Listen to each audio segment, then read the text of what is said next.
Pleasant good day. Brothers and sisters, as we join together in celebrating the 52nd anniversary of our independence, I must reflect on the founding principles of our independent status, as expounded by Dr. Eric Williams in that stirring address on the occasion of the first Independence Day celebrations in 1962. Dr. Williams explained that democracy means responsibility of the government to its citizens, the protection of the citizens from the exercise of arbitrary power, and the violation of basic rights and individual freedoms. However, he stressed to the citizens of the country that the first responsibility that devolves upon you is the protection and promotion of your democracy. That admonition, brothers and sisters, is at least as relevant today as it was 5 decades ago, and maybe even more so for us in Tobago. My fellow citizens, the protection and promotion of our democracy and our dignity will depend on the positions we take and the resilience we display during this critical period in our nation's history. The present issues facing the island and the country are not just the concern and the responsibility of the politicians, the interest groups, and the more vocal members of the public. This is the time, in the midst of the crises that now beset our island and our country, for all of us to reflect on the words of the Father of the nation and to step up to the independence plate. We, the politicians, are often prepared to ignore each other, but we cannot afford to ignore the citizens if they speak loudly enough and act decisively enough. The citizens of this country must therefore recognize that their resilience and fortitude are being tested at the national level, and the residents of Tobago must also accept that they need to respond appropriately in the special Tobago circumstances. I do not need to remind my fellow Tobagonians of the decades-old struggle for self-government, nor of the efforts over the past 6 months to unite the political parties and the various sectors, communities, and individuals on the island in making a persuasive and powerful case. The numerous meetings and consultations over the years have confirmed the consensus among Tobagonians that the sovereign democratic state of Trinidad and Tobago must remain inviolate and united, but that Tobago's right to self-determination must be facilitated. I am heartened by the responses of the participants at the consultations in Tobago and in Trinidad. The present process concludes with a convention at the Signal Hill Senior Comprehensive School Auditorium on Sunday the 14th of September, and it is imperative that Tobago comes out to discuss and make final decisions on Tobago people's business. We have to do it right. We have to do it together, and we have to do it successfully this time.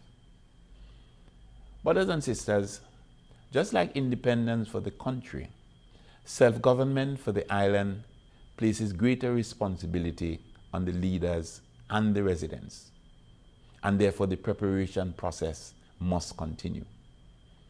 Over the past decade, this administration has embarked on a number of projects, programs, and initiatives geared towards improving the physical infrastructure, developing the human capital, and strengthening the economic base on the island.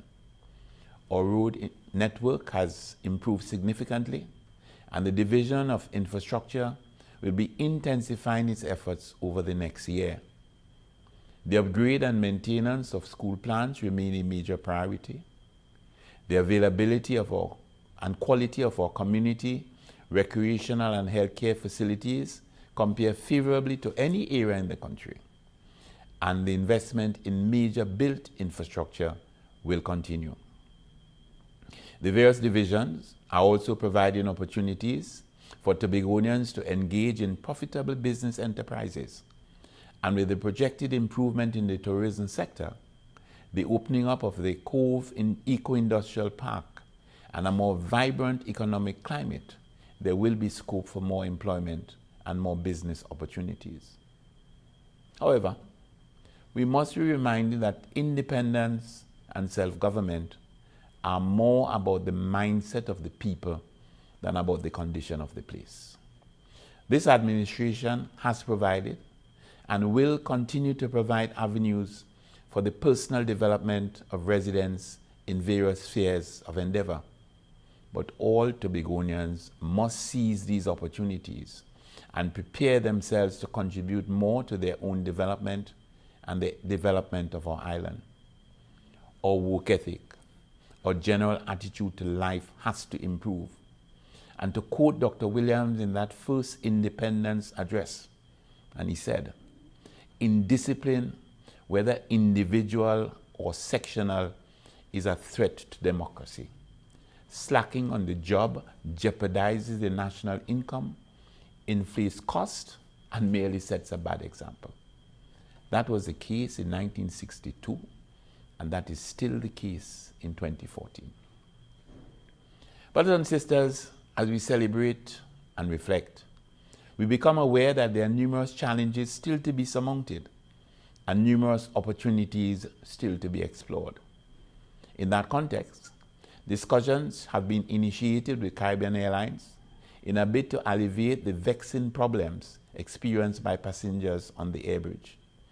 The frustrations of passengers on the sea bridge will also be addressed, and the Assembly will continue to insist that it must be represented on the boards of the Port Authority and Caribbean Airlines.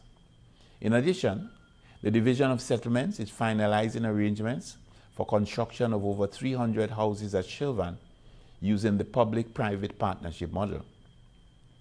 And among the projects for completion by the end of the year are the Kendall Aquatic Center, the Scarborough Library, the Shore Park Cultural Complex, the Plymouth Micro Enterprise Center, the Lambo, Bethesda, and Lowlands Community Centers, the Mason Hall Y Zone, the Lambo Fishing Facility, a further batch of housing apartments at Adventure, and housing lots at Corland.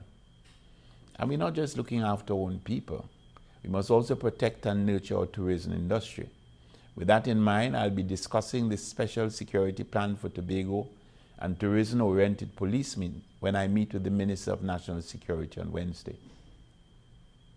Brothers and sisters, this is a challenging time, but it is an exciting time, a time of opportunities. This is the people's time, your time. Seize it, and the country will continue to take pride in its independent status, and Tobago will finally achieve the self-government status that it deserves. But shirk that responsibility, and we'll consign ourselves to an existence in what Dr. Williams described as a democracy that is but a hollow mockery and a gigantic fraud which is based on a ruling group's domination of second-class citizens. I am confident that we will make the right choice, and it is with that confidence that I extend Independence Day greetings to you, and may God bless our nation.